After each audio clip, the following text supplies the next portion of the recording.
Fiebre de Podcast es una presentación de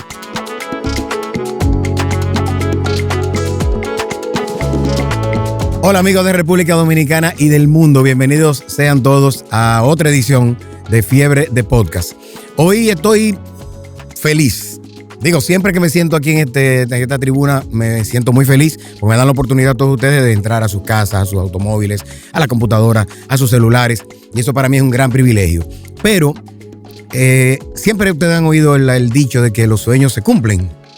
Y desde la tribuna anterior que yo tenía, que todos ustedes la conocen, que es Fiebre de Golf, yo no creo que hubiera tenido tanto chance de poder entrevistar a tantas personas interesantes. Y la que me acompaña en el día de hoy no solamente es una persona interesante, sino que me llena de mucho orgullo, no solamente a mí, sino a República Dominicana completo, porque creo que en términos de tasa de rechazo es cero. Todo el mundo lo quiere, todo el mundo lo admira. Es un norte para cualquier persona, no solamente del mundo de la comunicación, sino de cualquier esfera en la que usted se desenvuelva. Tengo el orgullo de presentarle a todos ustedes en este estudio a don Elis Pérez. Don Elis, bienvenido a Fiebre de Podcast. Gracias. Qué orgullo. Qué bien me siento. Nunca pensé que iba a estar contento de estar con fiebre. Pero qué bueno. Así que encantado de compartir contigo, Félix. Hace un tiempo que no nos veíamos. Sí, así es. Como es natural, acostumbrábamos a vernos alrededor de los campos de golf, que ha sido, ¿verdad?, tu dedicación profesional 26 años de tanto tiempo. Así es.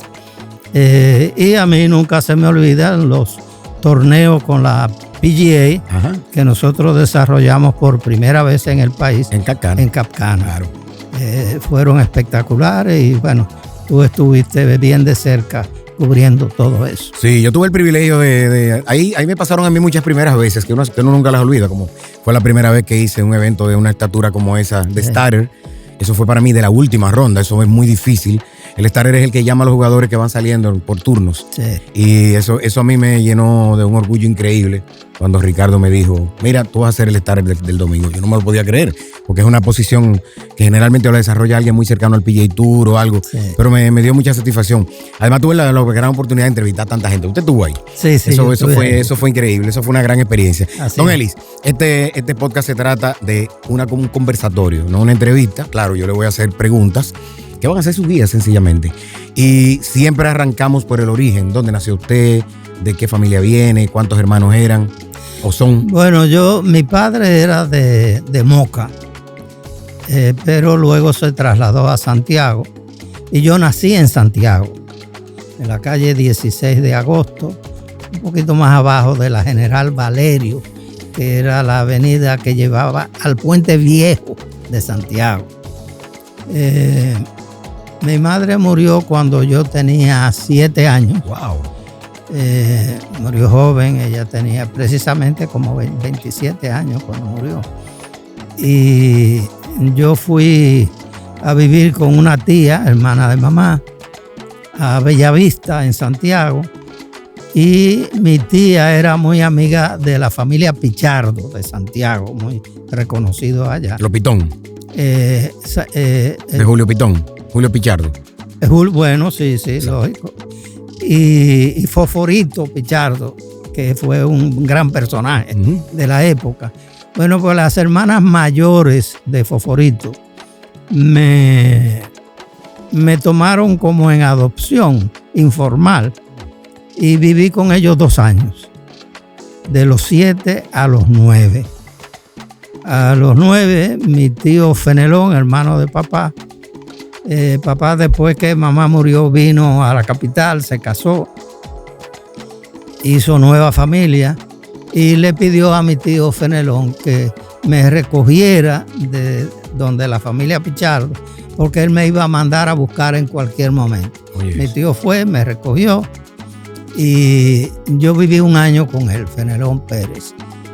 Y al año papá me mandó a buscar y a los 10 años vine a la ciudad capital, a la ciudad Trujillo de entonces. Sí. Nosotros fuimos 7 hermanos, 2 hembras y 5 varones. De los 7 quedamos 3. Mi hermana Nilda, mi hermano José Eliseo, que le decimos Hito, que hace como más de 20 años que vive en el área de Nueva York, en New Jersey, ahí al otro lado del túnel, y yo que vivo aquí. Entonces, ese es mi origen, santiaguero de nacimiento, y luego medio capitaleño por el desarrollo de mi vida. Exacto. Mayor, que fue aquí en la capital. ¿Y la familia suya? Bueno, de parte de mamá. ¿Unos cuantos días casados? ¿Unos cuantos días casados ya? Bueno, sí, yo tengo 58 años de casado. Wow. Digo, vamos a cumplir 58 este octubre, dentro de 2 o 3 meses.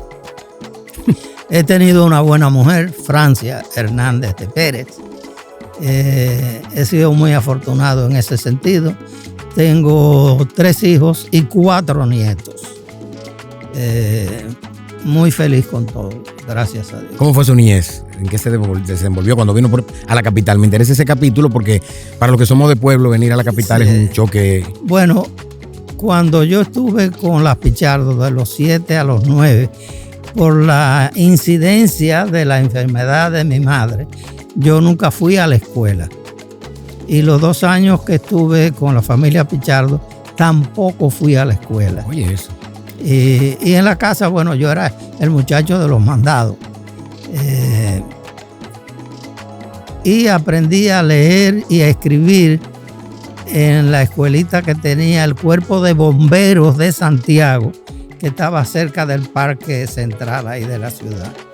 Ahí aprendí a leer y a escribir. Me acuerdo que yo me tiraba en el suelo para leer La Nación, que era el periódico local de Santiago, y en eso pues me enteraba de las ocurrencias de la Segunda Guerra Mundial. Wow. También ahí ellos ponían en el radio increíble La Voz de América, que se escuchaba en esa época. Habían pocas emisoras durante la dictadura. Que eso era en onda corta, me imagino. Era en onda corta, sí, claro. Pero se oía perfectamente aquí. Entonces, bueno, pues yo aprendí a leer y a escribir ahí. Y no fui a la escuela hasta que estuve aquí a los 10 años, cuando llegué. Entonces, bueno, resultó obvio que, bueno, ¿y tu escuela? ¿En qué curso tú estás? Bueno, yo no estoy en ninguno. Entonces, bueno, tienes que ir a la escuela. Y fui aquí a la escuela de las hermanas Osuna, que era una escuelita preparatoria que me resultó muy práctico y muy útil, que estaba en la 19 de marzo, bajando en la cuesta que está entre, que termina en las Mercedes. Okay. Ahí bajando a mano derecha, en esa cuesta, ahí estaba la escuelita de las Osuna. Estuve 1 año y en ese año, bueno, me prepararon, y cuando me hicieron el examen en la Luisa Josema Pellerano, que estaba en la Obispo Noel entonces, determinaron que yo estaba para ir a un 4º curso. Wow. Entonces fui al 4º curso. O sea que no hubo pérdida, básicamente. Me recuperé bastante. Claro. Otro detalle, cuando yo termino el 4º curso, yo me enteré que había un alumno que había pasado por ahí, que hizo el 5º en las vacaciones. Y yo dije, pero si yo pudiera recuperar ese año adicional, fantástico.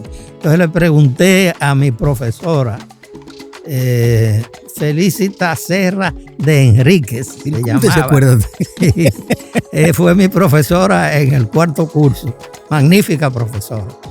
Y yo le pregunté, profesora, ¿yo podría hacer el 5º curso en las vacaciones y que luego de que me examinen determinen si puedo pasar al 6º?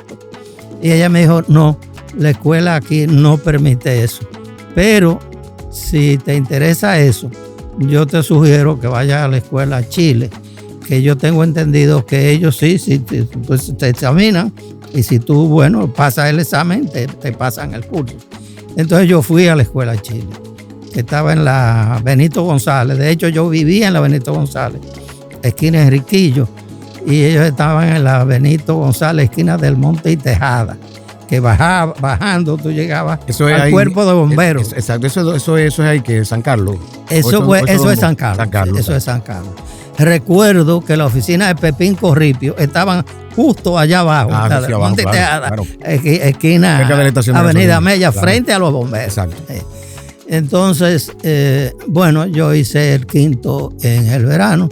y pasé al sexto en la Escuela Chile y luego fui a la escuela intermedia, que estaba en la 19 de marzo, esquina Luperón. Sí. Y ahí, bueno, me acuerdo que me tocó de compañero de pupitre, eran pupitres de 2 personas, a Jesús de la Rosa, que en paz descanse, sí. Se nos fue. Que fue secretario de deporte. De deporte. Sí. Bueno, tengo una anécdota con eso.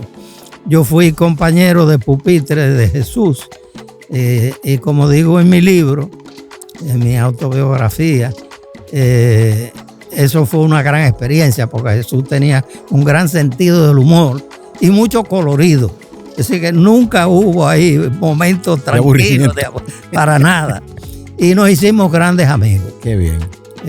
Y cuando Jesús gana el PRD en el 78, Jesús un día pasó por mi casa en la Bolívar, Avenida Rómulo Betancourt 331, y vino a casa. Oh, Jesús, ¿qué traes por aquí? Me dijo, yo sé que tú eres un hombre ligado a los deportes, por el trabajo que tú has hecho con los peloteros de Grandes Ligas y eso. Yo vengo del Palacio. El presidente me dijo que me va a nombrar secretario de Estado de Deportes. Entonces, yo vengo del Palacio directo donde ti, porque sé de tu relación con los deportes, para que tú sepas que yo, tu amigo, Jesús de la Rosa, voy a ser el secretario de Estado de Compañero Deportes pupitre. a partir de mañana. Wow. Entonces, bueno, pues lo felicité naturalmente y al otro día fue nombrado. Entonces, bueno, me hice gran amigo de Jesús y en ese cuarto curso ahí también estuvo, ¿cómo se llama? El escritor nuestro Veloz. Marcio Veloz Magiolo, que nos hicimos grandes amigos también, una amistad que duró toda la vida. Camada interesante en ese curso. Sí. Ahí hubo varios personajes. Y después los estudios de secundaria lo hizo. Entonces, en la Chile. hice los 2 cursos de secundaria, hice la primera parte del bachillerato en la Escuela Superior de Peritos Contadores, que tenía la famosa Perito. Sí, la famosa Perito, que estaba en los altos de la panadería Kiko, en la Padre Villini. Hasta ahí yo no llego. En la Padre Villini. Entonces yo hice el primer ciclo que me acreditaba como bachiller. No fui a la escuela Presidente Trujillo, llamada La Normal, sí, que era lo normal, pero existía esa facilidad. Era por la tarde y por la noche. Ya yo había comenzado a hacer el Hit Parade, el programa que me llevó a la radio a los 17 años. Y hacer el Hit Parade, de hecho, en este libro que yo te voy a regalar. Gracias. Míralo ahí. Elis Pérez. Qué lindo. Vamos a ponerlo por aquí. En esta cámara, aquí está. Este es el libro. Mire, el libro. El libro está aquí. Esa es la funda. Sí, este es el libro. Mi vida, mi legado. Este me lo voy a leer. Sí, ese es tuyo. Te lo dedicaré. Gracias. Presentación de Rafael Solano. Sí. Eso ya ahí tiene. Ya por ahí vamos ganando. Bueno, Rafael Solano y yo venimos desde lejos. Mira, yo comienzo a hacer yo digo ahí en uno de mis artículos que aprender inglés cambió mi vida. Y ciertamente mi vida tomó un giro determinante cuando comencé a aprender inglés. ¿Por qué determiné aprender inglés? Porque en el barrio donde yo vivía, en la Benito González, esquina de Enriquillo, un poco 2 casas, 3 más abajo, en el Enriquillo, vivía Luis de Peña. El padre con sus hijos, su hijo mayor era Luisito de Peña. Cuando yo tenía 10 años, que era cuando llegué ahí, Luisito tendría como 13 o 14, así que él ya había despegado de ser un niño, sí, y se había convertido en un muchacho. Una pubertad ya avanzada. Pero yo era un niño todavía. Entonces nos hicimos amigos jugando a los hits, dándole una bola frente a la pared. Y él en uno me dijo, mira, yo te recomiendo que tú te hagas coleccionista de sellos de correo, como lo hago yo. ¿Por qué? Me dijo él. Porque vas a aprender mucha geografía, vas a aprender mucha historia y además ser coleccionista de sellos y llegar a hacer intercambio con otros coleccionistas te va a dar la oportunidad de salir del barrio. Oye, eso. Porque vas a conocer gente de todas las categorías que son coleccionistas y que siempre andan buscando intercambiar. Y que no es fácil entrar al mundo numismático. No es tan fácil, porque tú tienes que estar en eso. Tú tienes que meterte a eso. Entonces yo le tomé la palabra, me hice coleccionista y efectivamente conocí a una cantidad de personas que estaban fuera de mi barrio. Exacto. Y una de esas personas fue Miguel Victoria, que vivía en la Jacinto de la Concha, entre la Caracas y la Barahona, creo que era la otra. Y yo estoy un día con él, estamos hablando de sellos, estamos en la sala, y llega su hermano mayor, que era estudiante de ingeniería en la universidad en ese momento. Y ellos comienzan a hablar, y yo me doy cuenta que yo no estoy entendiendo nada. Cuando el hermano sigue hacia adentro, salió de la sala y entró al resto de la casa, Miguel y yo nos quedamos solos en la sala de nuevo. Y yo le digo, Miguel, yo no me di cuenta de lo que ustedes estaban hablando. ¿Qué era lo que ustedes estaban hablando? Y él me dijo, bueno, mira, nuestro padre es dominicano, pero nuestra madre es puertorriqueña.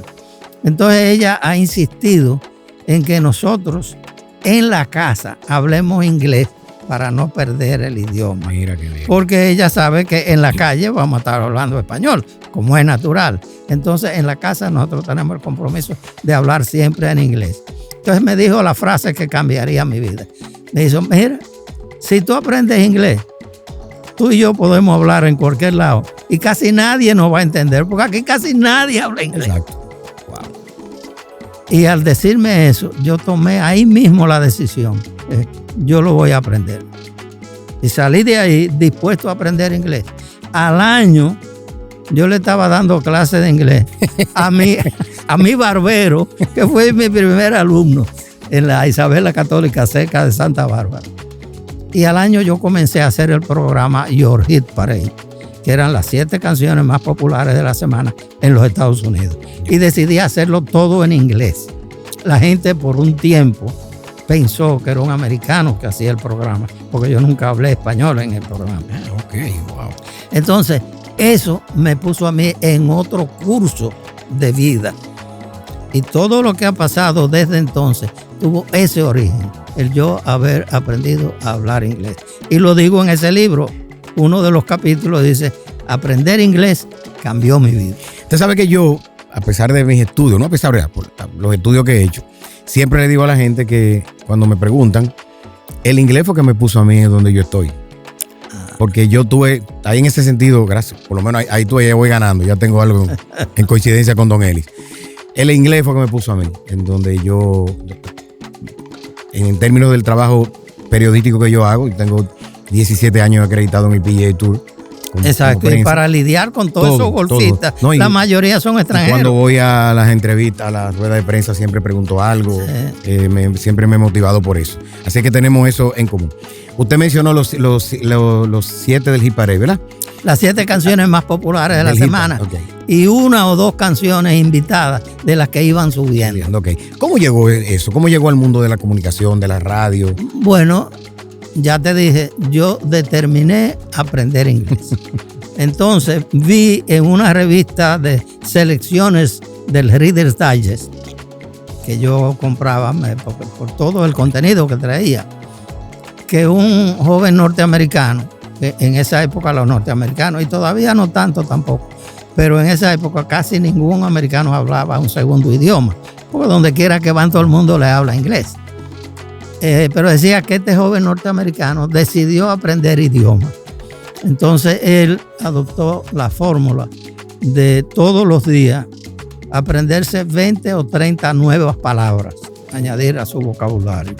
Entonces él escribía las palabras en papelitos o cartoncitos fáciles, se lo ponía en la camisa o el saco, si estaba usando saco. Y donde quiera que tenía la oportunidad, dice él, que si estaba en la calle y la luz se puso roja, él sacaba su papelito, su cartoncito y revisaba su vocabulario del día. Si iba a un banco y tenía que hacer fila, él sacaba sus papelitos, cartoncitos. Tiempo de ocio. Y cada oportunidad, entonces todos los días le añadía 20 o 30 palabras. Yo pensé que eso era una buena técnica e hice eso mismo también. Entonces yo también. En esa época... Resultó, ¿eh? Sí, resultó. En esa época venían aquí marineros norteamericanos que estaban asignados a una base que tenían los norteamericanos en Puerto Rico. Entonces les daban fines de semana de asueto y ellos venían a la ciudad Trujillo de entonces, a la capital. Entonces yo decidí bajar al Conde desde la Benito González para ponerle conversación a los marineros norteamericanos que eran fáciles de identificar, porque estaban vestidos de blanco, de marinero. Y yo le decía, hey sir, can I speak English with you? I am now studying English. Can I talk to you? Y siempre me decía, oh, certainly. ¿Cómo claro, no? Claro. Entonces yo aprovechaba eso para la práctica, porque los idiomas son fáciles de captar para tú entenderlos si estás leyendo o para tú escucharlos. Lo difícil de un idioma en aprendizaje es construir. Claro, externarlo. Construir las frases y las oraciones para interactuar. Sí. Entonces yo bajaba al Conde exclusivamente a eso, ponerle conversación a los norteamericanos. El asunto es que como parte de mi aprendizaje también, yo noté que había un programa en La Voz de América los sábados que se llamaba Your Hit Parade. Ellos ponían las 7 canciones más populares de la semana en La Voz de América, como a las 6 de la tarde. Y yo todos los sábados ponía mi programa y comenzaba a escribir las letras de las canciones hasta donde pudiera llegar. Exacto. Como es un programa que está siguiendo las canciones más populares de la semana, las que llegaban ahí generalmente se quedaban ahí en las diferentes posiciones varias semanas. Entonces yo aprovechaba para ir ampliando la escritura de las letras de esas canciones. Entonces me di cuenta que en la HIZ, en la emisora HIZ, habían 2 programas de música norteamericana. La HIZ estaba en el edificio Copelo, en la calle El Conde. Yo lo averigüé y digo, déjame ir para hacerme amigo del locutor. Yo estaba yendo a la escuela de peritos contadores, que era por la tarde y por la noche, y tenía la mañana libre. Entonces, este programa era de 11:30 a 12, al final de la mañana. El locutor era Alfonso Martínez. Entonces, yo fui a la emisora, le dije al locutor, a Alfonso, mira, yo estoy aprendiendo inglés, entonces hay algunas canciones que yo tengo un poco adelantadas. Me gustaría que tú me las pusieras para yo poder seguir y terminarlas. Y él me complacía. Complaciendo peticiones. Sí. En un momento dado yo le comento a él. Digo, mira Alfonso, yo oigo todos los sábados Your Hit Parade en La Voz de América. Y yo veo que la mayoría de los discos del Hit Parade están aquí en la HZ. La única emisora que tiene eso. Entonces él me explicó, me dijo, bueno, lo que pasa es que Don Frank Hatton, el dueño, tiene una hermana que vive en Nueva York. Y él le pide que todos los discos que se hacen populares, que ella los compre y se los envíe. Y ella lo hace sin fallar. Entonces digo, concho, qué interesante. En ese tiempo eso era una gran ventaja. Entonces yo le hice el comentario. Digo, por lo que yo veo, aquí en la HZ se podría hacer una versión de ese programa. Porque la música, que es la materia prima, está aquí. Claro. Yo la identifico. Entonces me dijo, vamos a decir eso al director de la emisora, que era Homero León Díaz, un ícono de la radio dominicana. Claro. Entonces se lo decimos a Homero y Homero dice, está interesante, se lo voy a decir a Don Frank, el dueño. Uh-huh. A los 2 días, Homero viene donde mí y me dice, se lo comenté a Don Frank y le gustó la idea. Dice él que lo hagas, el programa. Yo digo, que lo haga. Pero yo no he hablado de hacer nada. Yo he dicho que como los discos están aquí, la emisora podría hacerlo. Yo no soy locutor, yo no tengo voz de locutor tampoco. Entonces, Alfonso, que está participando, me dice, no, pero si él dijo que lo puedes hacer, olvídate de que tú no tienes locutor, yo te voy a preparar. Entonces Homero aceptó eso y él comenzó a preparar. Cuando Homero le dice al dueño, a don Frank, que yo voy a hacer el programa, dice, bueno, si él lo va a hacer, vamos a ponerlo a prueba primero. Exacto.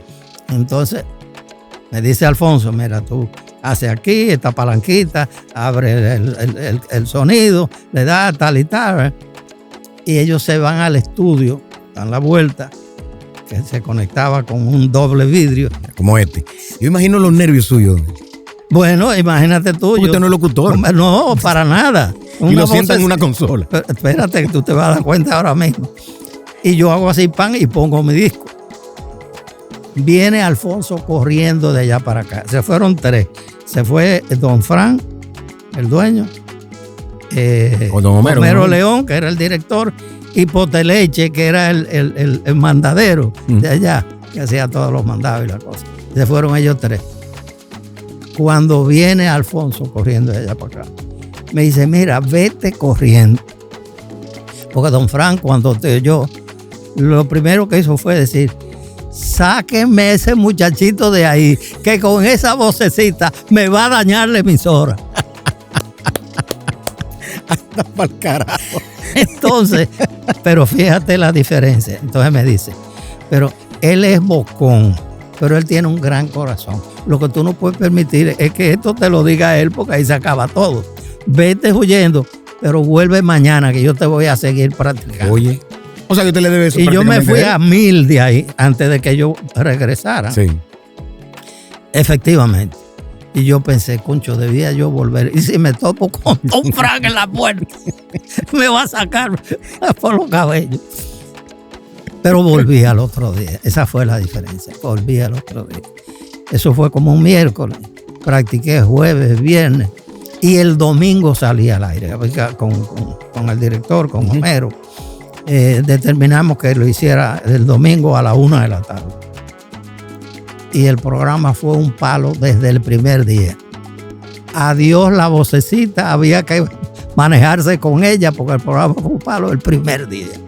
Y ahí nació el Elis Pérez, que la gente conoce. Sí, oye, wow. ¿Qué siguió a eso, don Elis, después de HIZ? Bueno, después de la HIZ... Pues me interesa saber cómo llegó a la televisión, porque usted también tiene unos hitos importantes. Podemos hablar de Radio Universal y otras cosas, pero esa parte de la evolución suya después de la HIZ, bueno, en la HIZ yo hago el Hit Parade. Terminé haciendo uno de los programas diarios también, no me acuerdo si el de la mañana, el de la tarde. Uno era Ritmos de Hollywood y el otro era Melodías de Broadway en la tardecita. Entonces, al año siguiente, eso fue en 1953. Ay, mi madre. Al año siguiente, yo tenía 17 años y parecía que tenía 14 o 15, chiquito, flaquito. Entonces, para variar. Sí, cuando veo un anuncio en el periódico que piden un joven que sea bilingüe, inglés-español, una agencia de viaje que está localizada en el Hotel Jaragua. Yo contesto, me dan una cita, voy y me dan el trabajo. Entonces yo comienzo a trabajar en esa agencia de viaje en el Hotel Jaragua. ¿Cómo se llamaba esa agencia? Sutherland Tours. Sutherland Tours. El dueño se llamaba Lon Sutherland y Bárbara Sutherland, que era su esposa. Entonces, yo me doy cuenta que el Hotel Jaragua era el gran hotel del país. Sí. En esa época, cuando se daban citas, la clase alta dominicana y los pocos extranjeros que venían, era ahí que venían. Los pocos turistas de entonces. Entonces yo me doy cuenta, digo, pero ven acá, yo estoy aquí en el centro de la sociedad dominicana a su más alto nivel y algunos personajes extranjeros que vienen también. Entonces decidí hacer un programa de entrevistas, como este que tú estás haciendo. Y le llamé Elis Pérez Entrevista. Y le dije a las 2 muchachas que trabajaban en el teléfono, las 2 recepcionistas, que yo estaba haciendo ese programa por si llegaba alguna personalidad que yo no me diera cuenta, me lo dijeran. Efectivamente, a los pocos días llegó William Holden. Wow. que era en ese momento el actor número uno de el actor, Hollywood. claro. ¿Vino de vacaciones? Vino de vacaciones. Y me dice una de las muchachas, don Eli, ¿usted se enteró que William Holden está aquí? Digo, ¿William Holden? Dice, sí, está en la cabaña número 3. Digo, pues comunícame. Entonces yo lo llamo, señor Holden. Importante el inglés, increíble. Entonces yo le digo, mire, yo trabajo aquí en el hotel, en la agencia de viajes, pero yo a la vez soy locutor de radio y tengo un programa de entrevistas. Y me encantaría poderle hacer una entrevista breve. Y me dijo, ¿cómo es su nombre? Elis Pérez. Pues mire, señor Pérez, le agradezco infinitamente que haya pensado en mí, en hacerme la entrevista. Pero resulta que yo tengo un vuelo ahora a las 12:30 del mediodía y ya estoy haciendo la maleta para salir para el aeropuerto. Es decir, que realmente no tendría oportunidad de hacerlo. Lo siento mucho. Gracias por su interés. Bueno, ¿qué voy a hacer? Claro. Yo cojo mi guagua, yo iba todos los días en la guagua del Hotel Jaragua, una guagua azul. Alfonso se llamaba azul. El chofer. El chofer. Y me voy a recibir los vuelos al aeropuerto General Andrews, de entonces, ahí en la prolongación San Martín. Cuando llego, veo en el counter, en el mostrador de Pan American, que el vuelo 435 a Miami, que era el vuelo que él iba a tomar a las 12:30, estaba retrasado. Entonces el señor Ramón Prieto, padre de Ramoncito Prieto, el Prieto Tours. Sí, de Prieto Tours. El señor Ramón Prieto era el que estaba en el mostrador. Le digo, señor Prieto, mire, veo que hay un retraso del vuelo de Miami, de ustedes de Pan American. ¿De qué tiempo es ese retraso? Y me dijo, déjeme ver. Y entró a la oficina y salió al minuto. Me dice, bueno, ese vuelo tiene un problema mecánico y todavía no se le está trabajando. Él se comunicó con Miami. Entonces no se sabe a qué hora va a salir de allá. Por lo que salir de aquí está pendiente de lo que reserva ese vuelo allá. Wow. No hay hora de salida. Digo, y en estos casos que ustedes hacen, bueno, con los pasajeros, bueno, que les avisamos que el vuelo está muy retrasado y que estén pendientes, que le avisaremos cuándo pueden venir. Entonces, ¿usted me prestaría su teléfono para hacer una llamada? Porque no había celulares en esa época. Entonces yo cojo y llamo a Mr. William. Señor Holden. A William Holden. Señor Holden, mire, es la misma persona que habló con usted. Yo estoy aquí en el aeropuerto, pues parte de mi trabajo, y he visto que hay un retraso. He averiguado qué tipo de retraso y lo que me han dicho es que no se sabe porque es un problema mecánico que todavía no está siendo manejado. Que eso va a depender de que le consigan las piezas y qué sé yo. Por lo que ellos no saben a qué hora saldrá de aquí. Se lo digo para que usted esté tranquilo, porque no tiene que venir al aeropuerto. En cualquier momento lo va a llamar la línea aérea para decirse. Me dice, señor Pérez, pues yo le agradezco muchísimo que usted me haya puesto tranquilo, porque yo estaba casi saliendo para allá.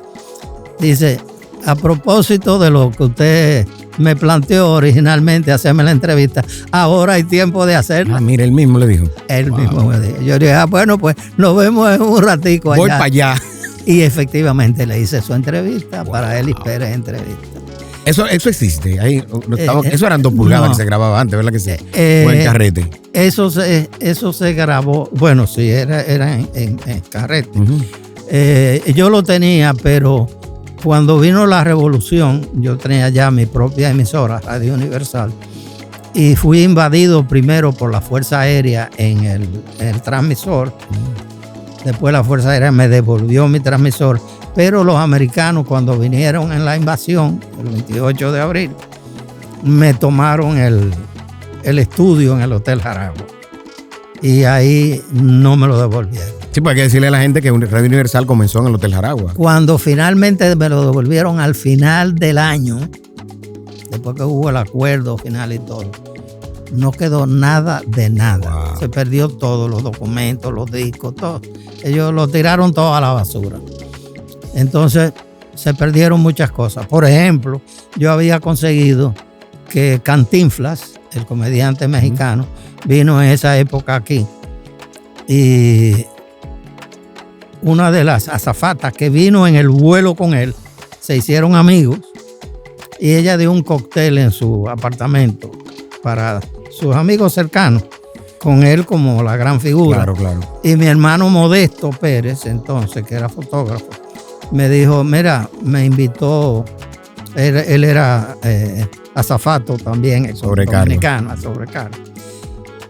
Me invitó y yo le pregunté, pensé que para ti sería de interés, si te podía llevar a ti. Y me dijo que es lógico que sí.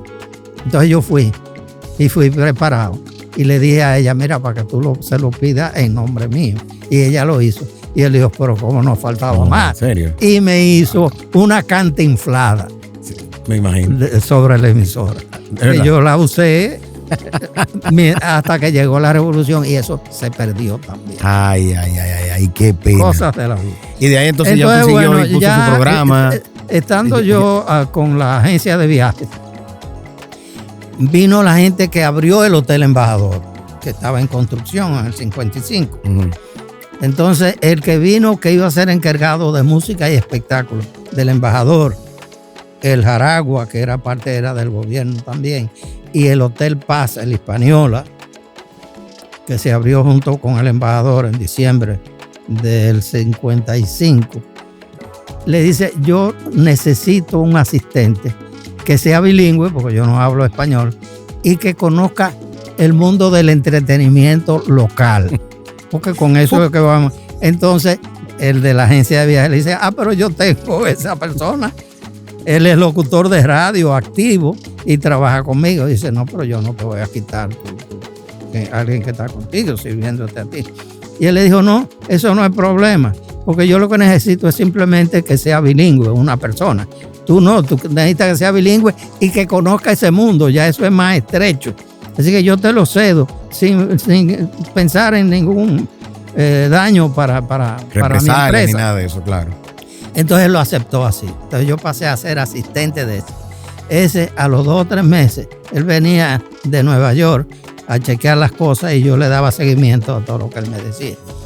Él declaró en una que él no iba a poder seguir viviendo, pues sus asuntos de Nueva York no se lo iban a estar permitiendo ya.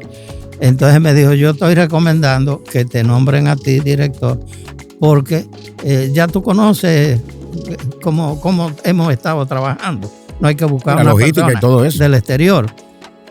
Entonces me recomendó y me nombraron a mí director de música y espectáculos del Embajador, Jaragua e Hispaniola. Y yo era que contrataba, así yo contrato a Rafael Solano para que con su grupo como orquesta de planta. Como orquesta de planta en el Embassy Club. Y ahí inició mi gran amistad con Solano. Y de ahí también, estando en esos trabajos con la agencia de viajes, yo conocí al que era director de crucero de un barco de turismo, el Evangeline, que venía aquí cada cierto tiempo con los turistas.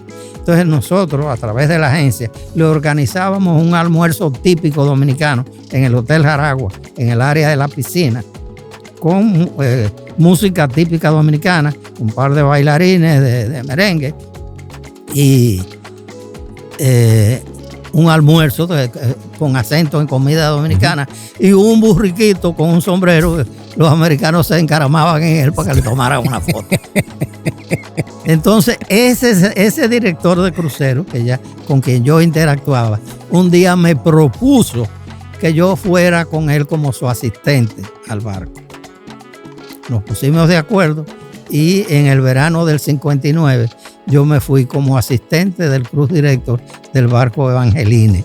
Wow. Cuando él me hizo la propuesta, yo le pregunté, ¿y cuánto me van a pagar?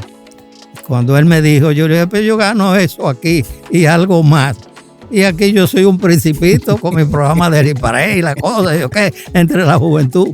Yo fui el primer disc jockey como tal dominicano, sí, con un programa dirigido a la juventud. Entonces él me dijo, bueno, Lo que pasa es que yo dentro de un año voy a abrir un programa de televisión en Miami. Y en un año yo te puedo preparar para que tú seas el director. Y la diferencia entre asistente y el director es bastante amplia. Me explicó, yo dije, bueno, pues así sí. Y efectivamente, justo al año yo me convertí en director de crucero, que a mis 24 años de entonces era el más joven director de cruceros del mundo. 14 años que usted llegó a la capital. Nada más han pasado. Nada más han pasado 14 años de que usted llegó a la capital. Así mismo es. Así mismo. Luke, esto ha sido un recorrido largo en 14 años. Así mismo. Entonces yo me hice director de crucero. Como no tenía gasto, porque el director de crucero vive en el barco y tiene techo, comida, ropa limpia, todo. Entonces yo podía ahorrar la mayor parte de mi salario, de mi dinero. Aparte de lo que yo comencé a mandarle a mi familia desde que ahorraba unos chelitos buenos. Pues tiene los gastos cubiertos. Entonces ahí yo hice un ahorro que cuando conseguí una licencia para una nueva emisora, que le puse el nombre de Radio Universal, yo no tuve que coger dinero prestado a un banco para comprar los equipos y eso, porque yo lo tenía ahorrado. Y eso, bueno, eso fue otro giro importante de mi vida. ¿Usted vino del mundo de los cruceros y fundó la emisora de una vez? De una vez. Yo renuncié para eso. Cuando yo renuncié, me dijeron, pero ¿cuál es el problema? ¿Tú quieres más dinero? Algo que no te estamos dando. Yo le dije, no. Entonces le mostré el telegrama que me asignaba. Sí, porque eran telegramas. Sí. Le llegó un telegrama ya. Un telegrama. ¿Ya la emisora tenía nombre? No. Sencillamente la frecuencia. Indicándome que se me había otorgado la frecuencia de 650 kilociclos con una potencia autorizada de 5,000 vatios.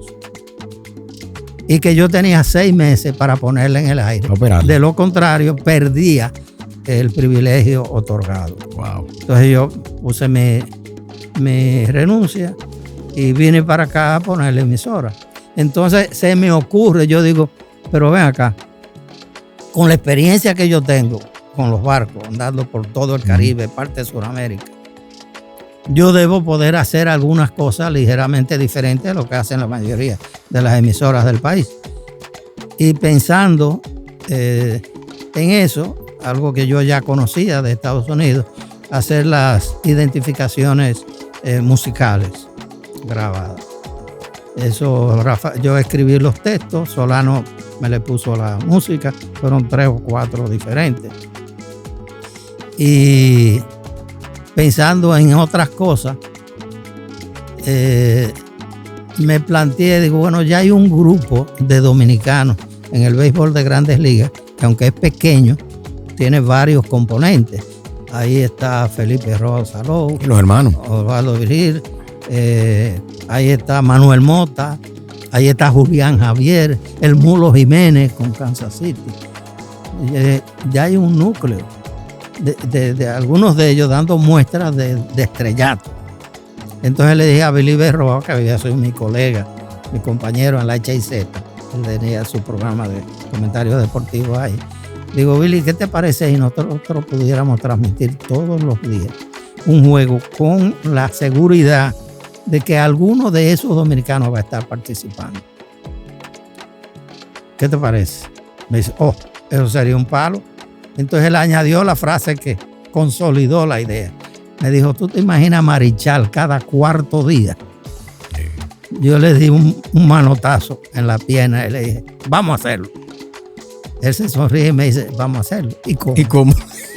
Y yo le digo, Billy, en este momento yo no sé cómo, pero yo voy a averiguarlo y lo vamos a hacer. Comencé a averiguar aquí, fui a la embajada americana.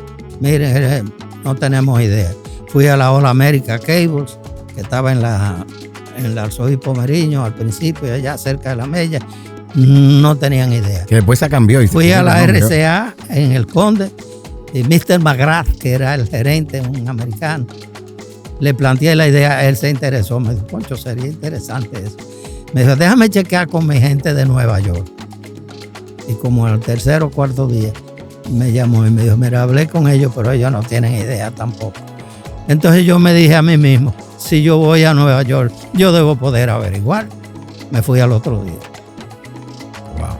Fui a Prensa Asociada, que estaba en la calle 42 con 53 Avenida, en un segundo piso, y les pregunté, tengo entendido que ustedes dan un servicio del béisbol de Grandes Ligas.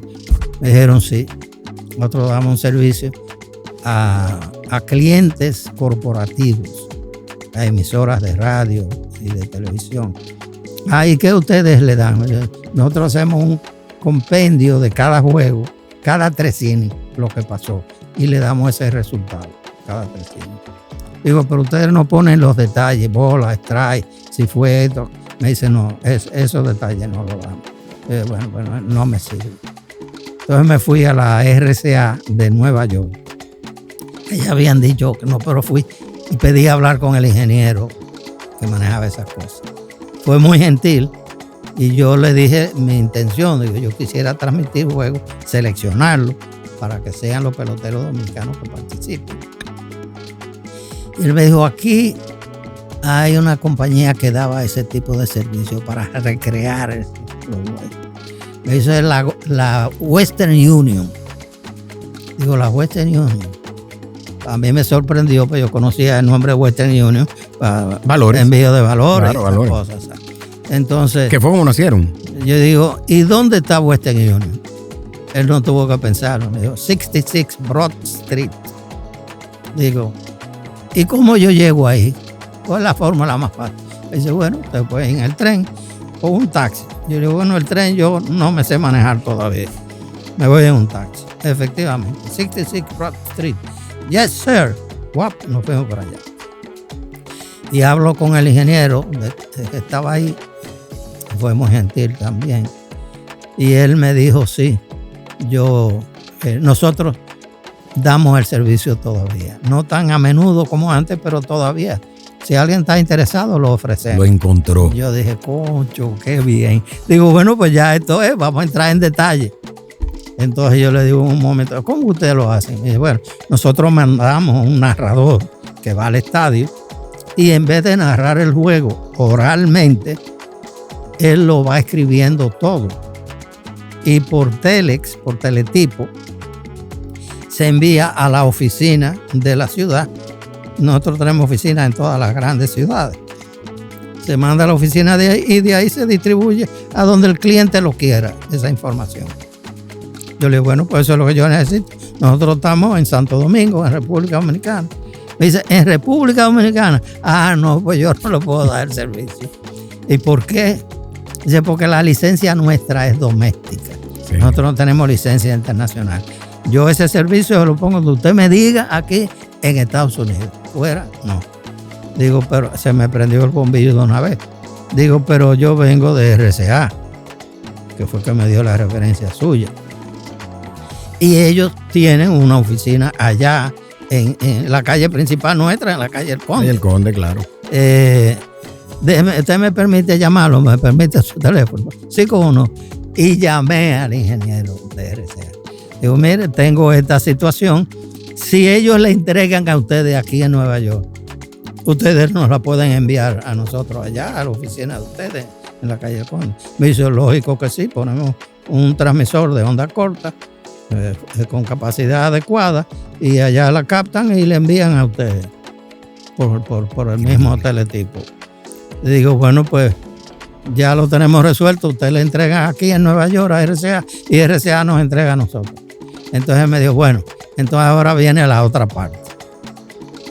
Para yo entregarle a usted cualquier juego, usted tiene que mostrarme un contrato donde el equipo Home Club lo autoriza a usted a que yo le entregue ese juego. Mi madre. Si usted no había pensado en eso, se lo advierto y le sugiero que usted aproveche que está aquí y vaya a la oficina de Major League Baseball, que está aquí en la Quinta Avenida, para que usted haga la gestión. Yo le dije, no era en la Quinta Avenida, era en Park Avenue. Está aquí en Park Avenue para que usted haga la gestión. Yo cogí la dirección y me fui directo de ahí para Major League Baseball. Y ellos me dijeron, le vamos a hacer una lista con todos los directores de relaciones públicas de cada equipo, porque esa es la vía que usted debe utilizar. Y yo lo hice así con cada uno de los equipos. Individual. Comenzaron a contestarme. Algunos no cobraban nada y daban la autorización. La mayoría cobraban $25.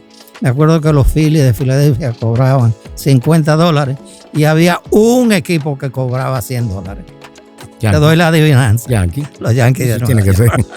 Entonces, así comenzamos nosotros. El 19 de abril de 1963, las transmisiones siguiendo a los peloteros dominicanos en Grandes Ligas. ¿Quiénes narraban? ¿Eran Billy Berroa? Billy Berroa era el narrador. Max Álvarez fue el que comenzó como comentarista. Después se le agregó Tomás Troncoso como 2 o 3 semanas más tarde. Y el primer locutor comercial fue Freddy Mondesi. Don Freddy. Que era mi gran amigo del HIZ también, mi colega. Entonces, como 2 o 3 semanas más tarde, me dijeron, hay un señor que quiere verlo, don Eli, está allá afuera. Fuera, cerca de la cancha de tenis. Me imagino quién. El Hotel Embajador. Era Tomás Troncoso. Entonces me dice, bueno, lo primero es felicitarte por haber hecho lo que están haciendo, siguiendo los dominicanos en Grandes Ligas. Eso es fantástico, eso no tiene precio. Y lo segundo es que yo quisiera integrarme como comentarista. Digo, pero, señor Troncoso, nosotros tenemos un comentarista que es Max Álvarez. Y él me dice, bueno, sí. Y él es muy bueno, me dice, porque él tiene mucha chispa. Le llama la atención, tiene un estilo atractivo. Sí, Max tenía pero él no, por lo que yo he estado siguiéndolo, él no maneja los intríngulis técnicos del juego. Y eso es lo que yo podría aportar. Yo conozco el juego y enriquecería la transmisión. Esa fue la diferencia. Cuando él me dijo así, ya lo vi de una vez adentro. Entonces yo dije, bueno, déjame hablar con Billy, que es el enllave de Max. Y Max está aquí por él. A ver si a él no le molesta. Hablé con Billy y Billy me dijo, sí, es verdad. El muñeco, como lo decía el Max, no se maneja muy bien en la parte técnica del béisbol. En eso él tiene razón. Entonces yo digo, háblate con él porque si se va a molestar, yo no quiero tener una persona molesta ahí. Tendría que él dar su visto bueno. Y Billy consiguió que le dijera que sí. Y ahí nace Tomás Troncoso. Hay que entrar a Tomás Troncoso. Y hay que decirle a la gente, amigos, que el procedimiento era el siguiente. El papel, tal como él dice, eran 3 innings. Y ellos se encargaban, por ejemplo, ese es lo que ofrecía AP. Cuando el otro hacemos corrido. El arreglo, era corrido. Iba en vivo. Sí, bola, baja ahí afuera. Pero ellos tenían que recrearlo. Línea al fondo del center. Tenía un reel abajo de público, la transmisión. Bueno, para poderle dar viveza. El ingeniero de RCA me dijo, le aconsejo, que ya que está aquí, que usted compre el disco de la música con que se asocia el béisbol aquí, el Take Me Out to the Ball Game, y que se consiga, que aquí se consigue también, un disco con bulla de un estadio de béisbol. Exacto. Del público. Entonces yo llamé a Solano desde Nueva York y le dije, mira, Fello, tengo esta situación, como tú has vivido en Nueva York, ¿cómo yo podría ubicar eso, que es un material especial? No es una simple casa de disco. Entonces me dijo, mira, yo te aconsejo que tú vayas al Record Hunter, que ahí está el tenor dominicano, se llama, que se nos fue hace como 3 o 4 años. Él trabaja ahí y él te lo puede. Tú le dices que yo te di su referencia. Se llamaba él. Aristides Inchausti. Yo voy a Record Hunter, estaba en la 5ª Avenida, casi 42. Lo saludo, le digo, Rafael Solano me dio tu referencia. No, magnífico. Entonces le dije, me dijo, yo no los tengo aquí, pero yo sé cómo conseguírtelo. Y al tercer día lo tenía. Entonces ellos recreaban. Yo vine ya con la bulla de los fanáticos y con el disco, que era con que promovíamos y además iniciábamos y terminábamos la transmisión. Take Me out to the ball game. Claro. Qué bien. Después de eso, Universal obviamente se convirtió en un fenómeno porque la emisora pasó a ser una de las favoritas a nivel nacional. Sí, bueno, el hecho eran 5,000 vatios de potencia, eso era mucho. Sí, bueno, la única que tenía 5,000 vatios. Sí, yo sé, porque era que eran 1,000 vatios que tenía la mayoría. Era La Voz Dominicana. Eran locales las emisoras. Entonces, las más conocidas, la HIZ, la HIG, tenían 1,000 vatios en el aire. La más potente tenían 1,000 vatios. Por eso, yo no sé si hay el tiempo, pero hay una anécdota que vale la pena contar. Dele para allá.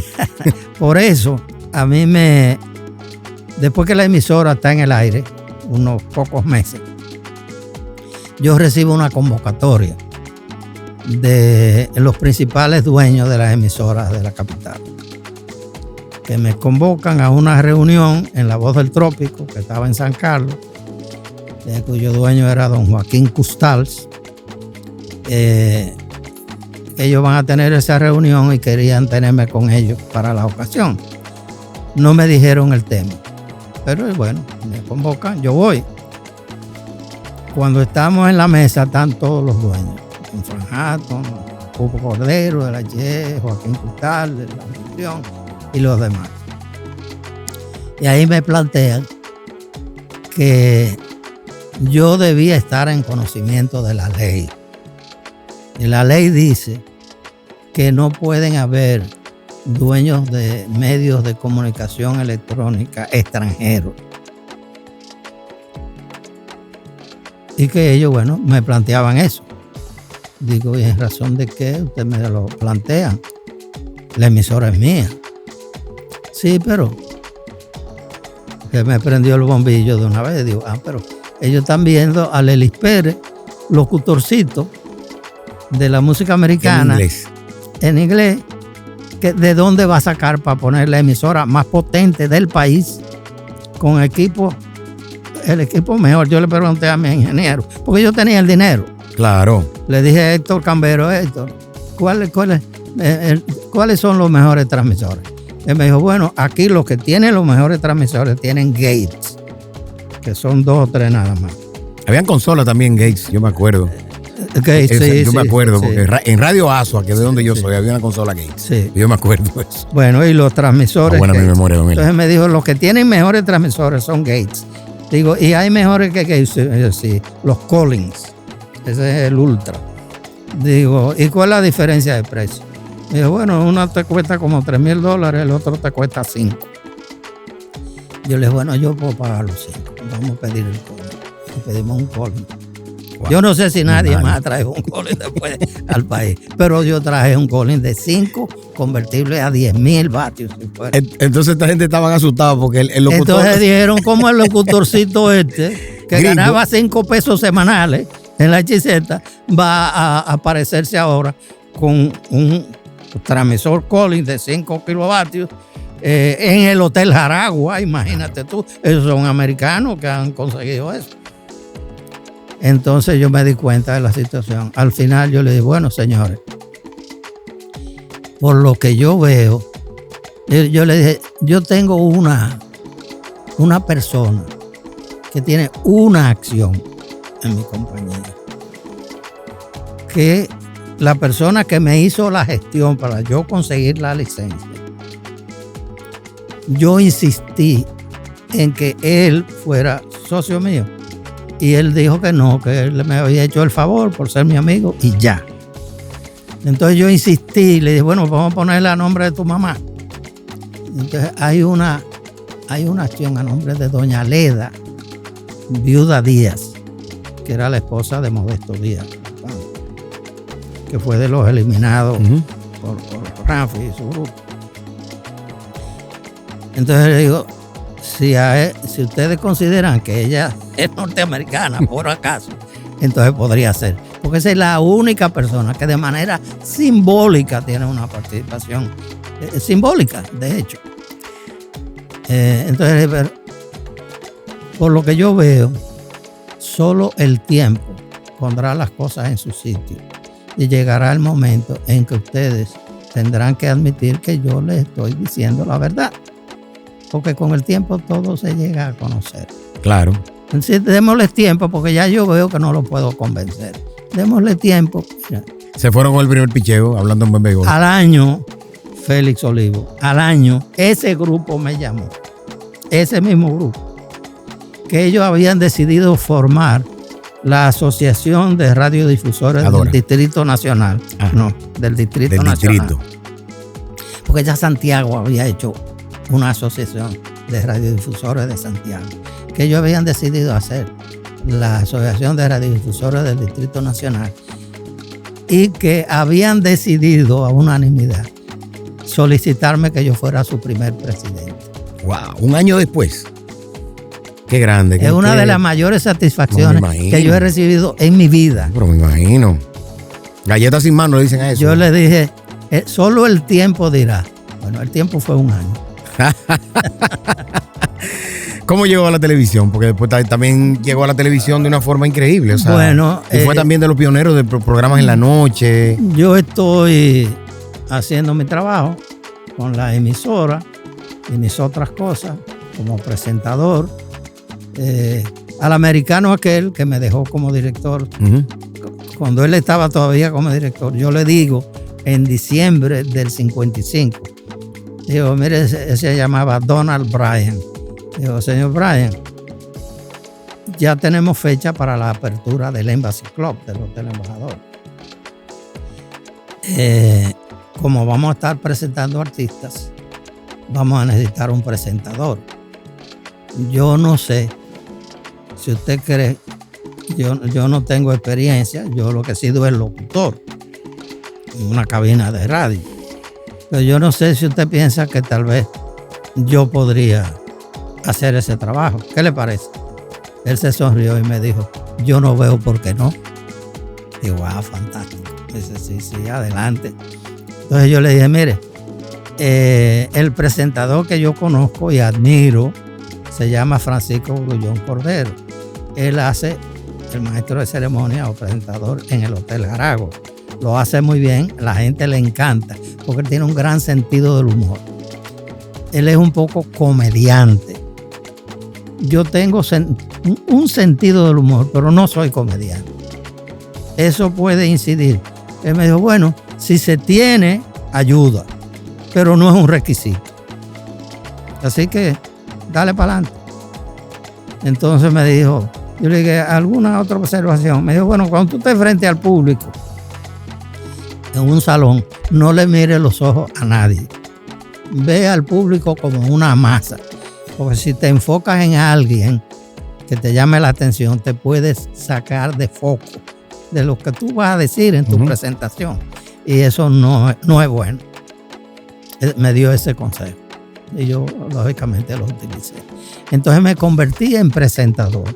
Cuando terminé mi trabajo con el Hotel Embajador, me llamó Gilberto Rivera Torres, que era un puertorriqueño que era el gerente o administrador del Cinemax, que estaba en la José Trujillo Valdés, casi esquina Mella. Y él me dijo, Eli, tengo entendido que ya tú no estás en el Hotel Embajador.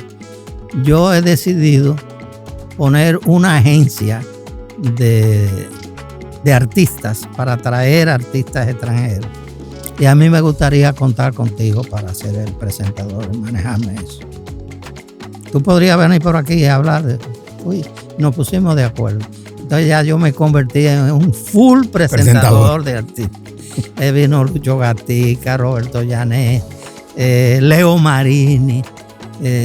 Esa gente famosa de la época. Los que estaban de moda en la época vinieron.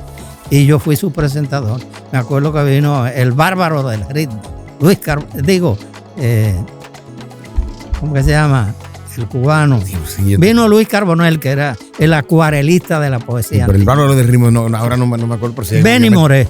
Don Benny Moré. Benny Moré. Y yo fui por todo el país con todos esos artistas para presentarlos. Qué bien. ¿Y entonces la televisión vino cómo? Bueno, un día me dice Víctor Cabral, que acababa de regresar de Londres. Él estaba ya como cónsul general y ministro consejero ante la embajada.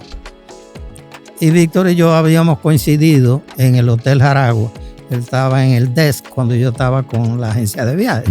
Y ahí nos conocimos y nos hicimos amigos. Entonces Víctor regresa de Londres y un día me llama y me dice, mira Ellis,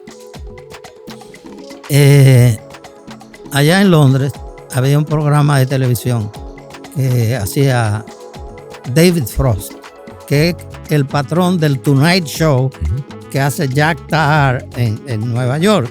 Después lo hizo Johnny Carson. Sí, Johnny Carson hizo muchos años. Después se han quedado ahí muchos de ellos. Entonces, me dice Víctor, yo veo que la televisión nuestra no tiene un programa así. Y pienso que tú eres la persona que tiene las condiciones para hacerlo. ¿Por qué tú no te animas? A usted lo buscaba, ¿no? Para hacerlo. Y yo le dije, mira, Víctor, lo que pasa es que yo estoy en esto, en mi emisora, siguiendo la carrera de los peloteros dominicanos. Y aunque el primer año lo hicimos todos recreados, para dar un paso hacia adelante al año siguiente, en el 64, yo decidí seguir, hacer algunos de esos juegos en vivo, ir todos los meses, hacer por lo menos una serie, siguiendo a Marichal y los otros equipos que tuvieran dominicanos, y hacerlo en vivo para darle, ¿verdad?, un mayor colorido y autenticidad a la transmisión. Entonces yo no voy a dejar eso para hacer un programa de televisión. Entonces él me dijo lo que me convenció. Me dijo, pero yo veo que el formato del Tonight Show y del David Frost en Londres también contempla un segundo personaje que viene siendo una segunda figura después de la figura principal. Y me dice, a lo mejor yo puedo ser esa contrafigura tuya y cuando tú salgas de viaje esos días, pues yo hago el programa. Y yo le dije, pues mira, así podríamos Otro que hacer. se la puso para que la bate. Y así surgió Encuentro. Fue su primer programa. En marzo de 1967, en Raintel, hicimos Encuentro.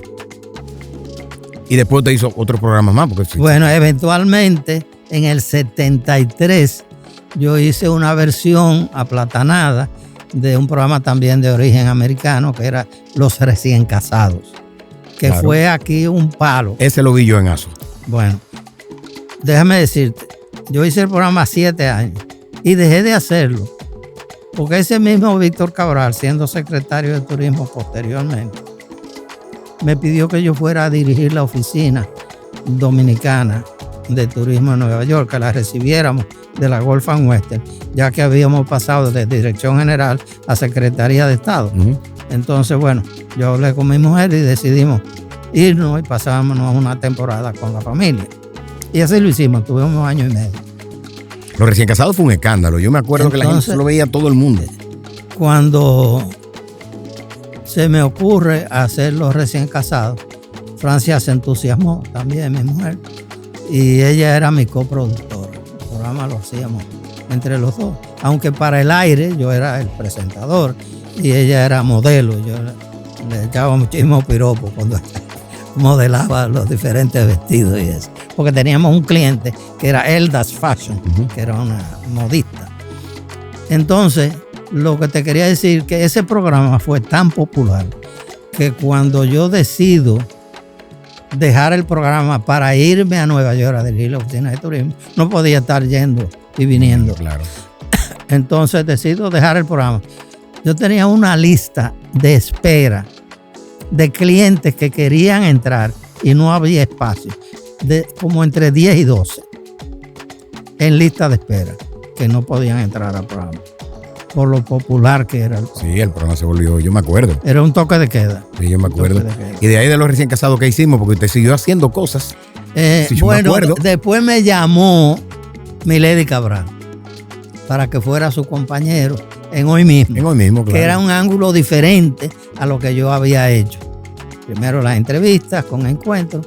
Segundo, el programa entretenido de Los Recién Casados.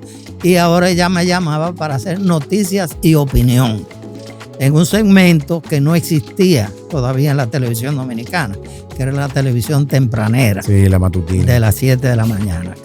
Los programas aquí comenzaban lo más temprano a las 11. Normalmente los canales entraban entre 11 de la mañana y 12 del mediodía. Y ella le planteó al 9 comenzar temprano. Ellos le compraron la idea y ella pensó que yo sería su compañero profesional de trabajo ideal.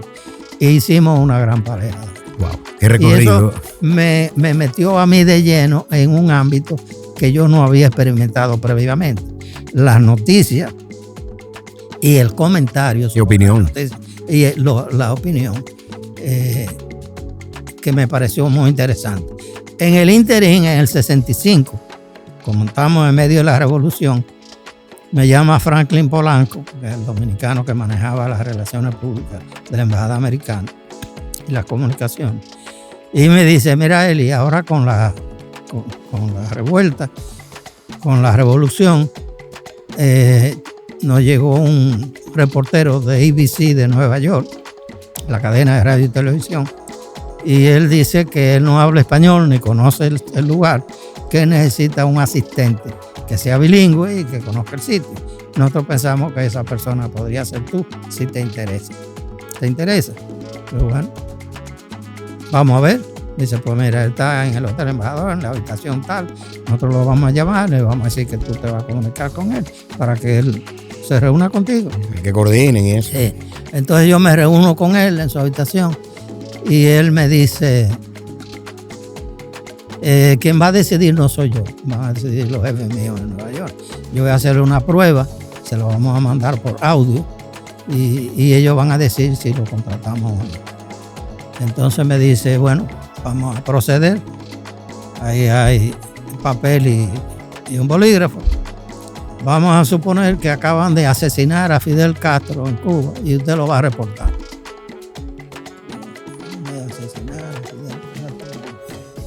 Cojo mi bolígrafo y me dice: naturalmente te lo va a escribir en inglés. Digo: lógico que sí.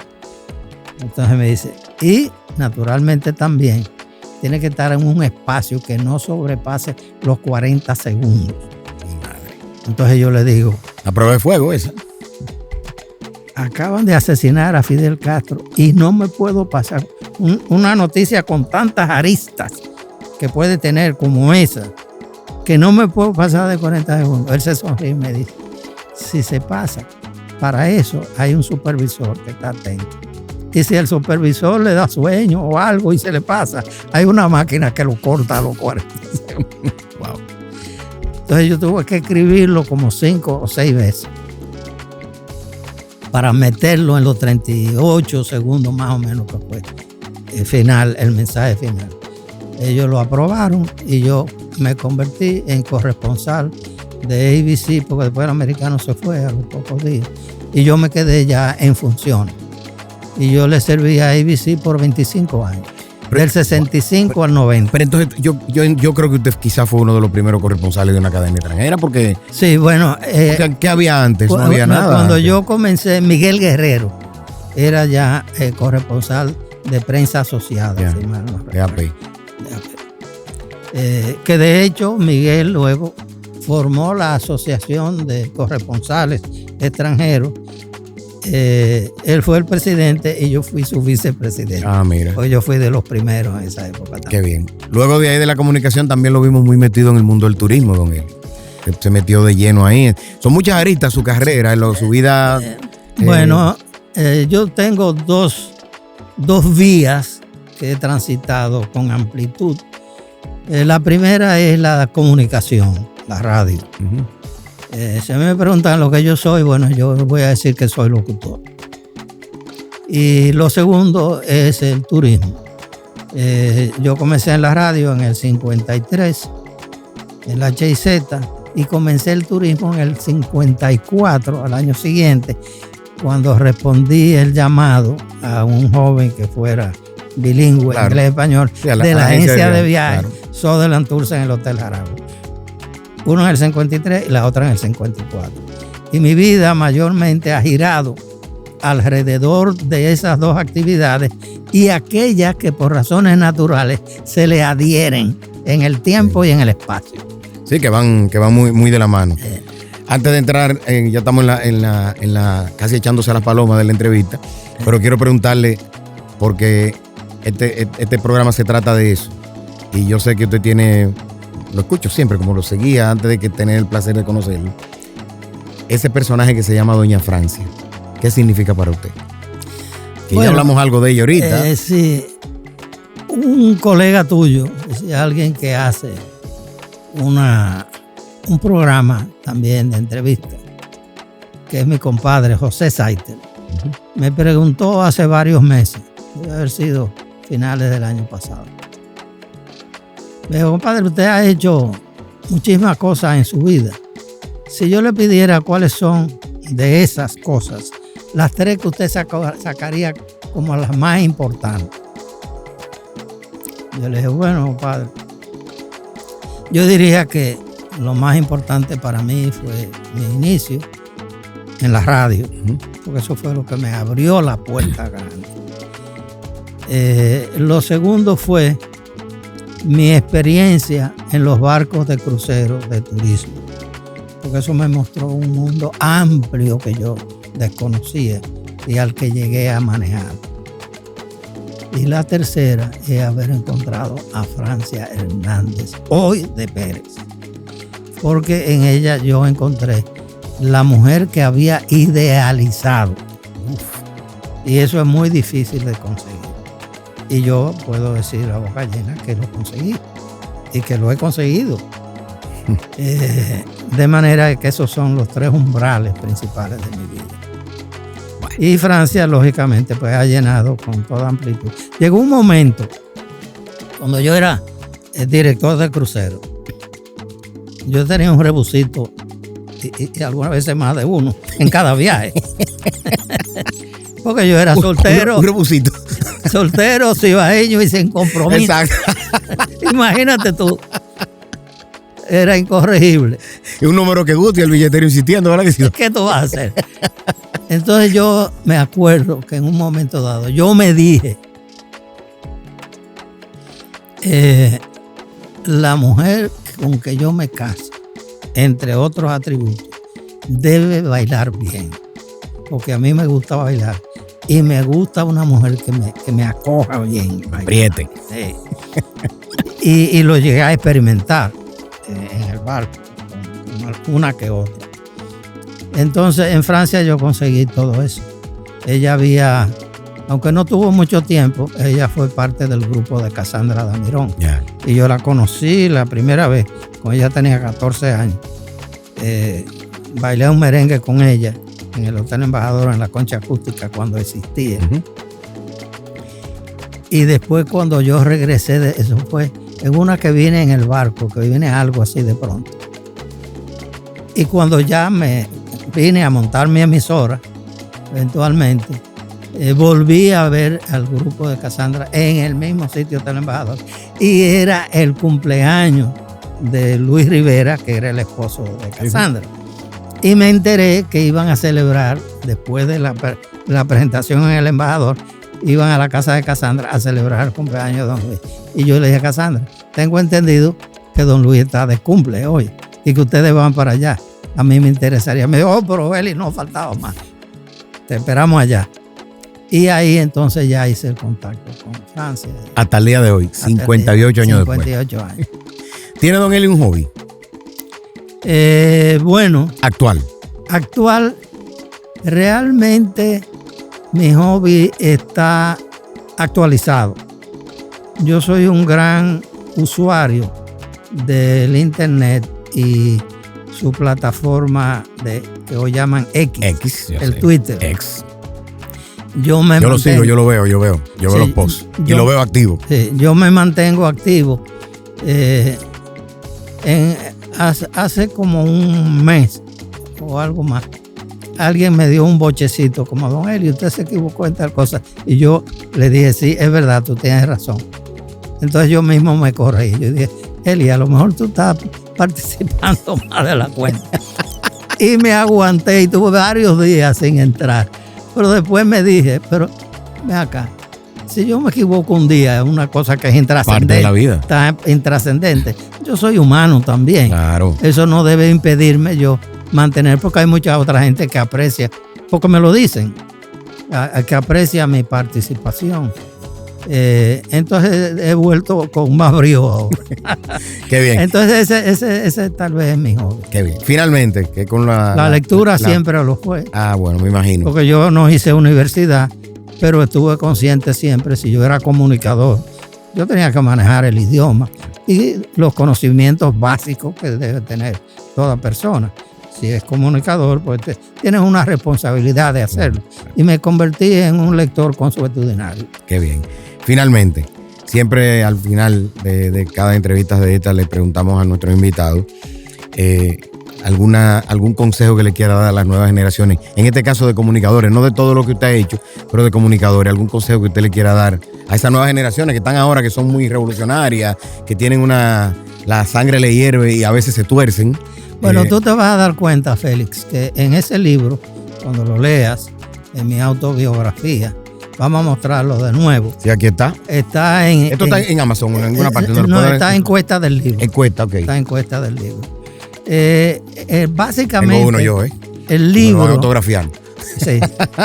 Básicamente, el libro es un referente dirigido a la juventud que aspira, a la juventud que quiere mejorarse, para mejorarse a sí mismo, para mejorar a su familia, para mejorar su entorno y, ¿por qué no?, para mejorar a su país. Entonces yo digo varias cosas ahí. Hay algunos artículos que lo dice en la introducción del artículo, dirigido a la juventud temprana de mi país, donde yo insisto en que lo principal que debe hacer una persona joven que aspire a mejorar, que es una aspiración que debemos tenerlo todos, debe tener en cuenta que debe prepararse. Eso es lo fundamental, prepararse, nutrirse de conocimiento para poder responder a las oportunidades que se presentan, porque las oportunidades siempre se presentan. Solo tú no las ves, si no las detectas. Exacto. Pero las oportunidades siempre están ahí. Y decía un señor de mi pueblo que son calvas y hay que agarrarla por los moños, porque no son muy comunes. Tienes que aprovechar las oportunidades. Cuando te presentan, agárrala. Así pero tienes que estar preparado. No solo detectarlas, sino también asirte de ellas y no soltarlas. No importa cuántas veces tengas que reintentarlo, siempre tienes que volver a hacerlo. Porque en una, lo que no se dio 10 veces, en la número 11 se te da. Se puede dar. Entonces, no se puede dejar de hacer el esfuerzo y de ser resiliente en ese aspecto. Entonces, mi mejor consejo a la juventud es ese. Lo primero es prepararse para poder responder a las oportunidades que se presentan. Y esas oportunidades hay que tener los ojos abiertos para darte cuenta que ahí están, porque no dejan de estar. Tú tienes que concientizarte de que están ahí y una vez la identificas, tienes que acogerla y darle seguimiento hasta que esté cumplido el propósito y no cansarse en el camino. Bueno, señores, don Eli, primero, yo dije al principio que esto era un sueño para mí, un sueño cumplido. Usted no sabe cuánto yo valoro. Que lo llamé cuando fue hace 3-4 días, ¿verdad? Sí, sí. Y don Eli me dijo de una vez, pero claro. A principio de semana. Vamos arriba. Le agradezco muchísimo que nos haya dado a todos los que nos siguen, ¿verdad? Esta gran oportunidad de conocer su vida, su obra, de dónde viene. Y lo más importante para mí, tomo yo como quizás una de las aristas más importantes de esta entrevista es la siguiente. Cualquiera puede hacerlo. Así es. Cualquiera puede hacerlo, porque usted vino a los 10 años, no hizo universidad. Comenzó a estudiar primaria a los 10 años. Le volaron 4 cursos. Usted no sabía que eso venía. Después usted mismo se esforzó, buscó el quinto. Siendo yo un niño, estaban todos los ingredientes para que yo me perdiera en el camino. Exacto. Y no sucedió. Así es. Entonces, es resiliencia, ¿verdad? Hay que ser paciente, pero hay que afrontar las cosas. Y yo creo que es quizá la entrevista que más me emociona de todas las que yo he hecho. Gracias. Gracias a usted, don Eli. Recuerden, señores, decirle a todo el que usted conoce, si usted vio esta entrevista tan fantástica como que hemos tenido con don Eli, pues obviamente recomiende nuestro canal de YouTube, búsquenos en cualquiera de nuestras redes sociales, en Instagram, y pueden buscarnos también en Spotify, que es muy importante que usted ve en carretera, lo puede poner ahí así no está mirando imágenes para que no me vayan a tener problemas mientras maneja. Volveremos, señores, con otra entrevista en la que trataremos de impactar a la gente y conocer los orígenes de dónde viene la gente que ha tenido éxito. Como digo siempre, el lema de este podcast es el lado humano de la gente de éxito. Y el éxito puede venir de cualquier parte, como ustedes han visto que lo tuvo Don Ellis en todas las aristas de su vida profesional y personal. Hasta la próxima. Fiebre de Podcast es una presentación de